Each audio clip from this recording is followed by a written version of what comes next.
Les Dennis was the star guest on Carol Vorderman's BBC Radio Wales show on Saturday morning to discuss his role in the touring production of 42nd Street, the musical.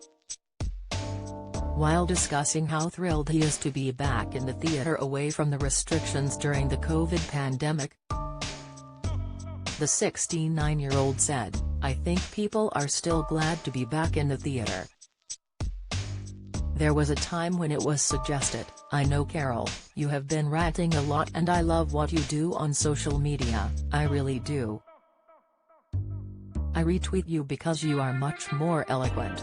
But we were told to retrain at one point, which is absolutely absurd. We do what we do and it's so important. Entertainment is so good for mental health." Carol Vorderman, accused of flagrantly breaching BBC impartiality rules. Carol, 62, laughed in response and said, "Well, there you go."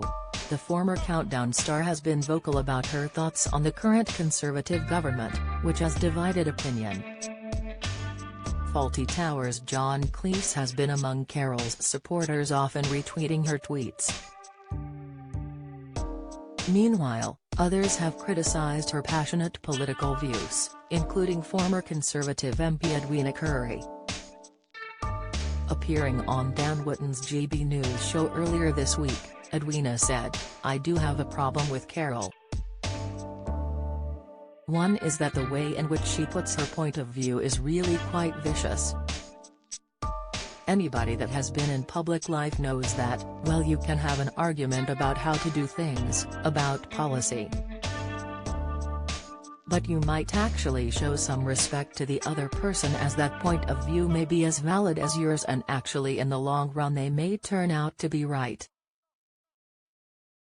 Much of what she is saying is so unpleasant, so nasty, and so directed at the individual and not at the policy. You think, oh come on, you're going overboard." Edwina's comments divided viewers. Twitter user @NotJoth disagreed, "Vorderman is spot on though and the Tories don't like it." While Tina agreed, "Edwina speaking some sense for once, thank you very much."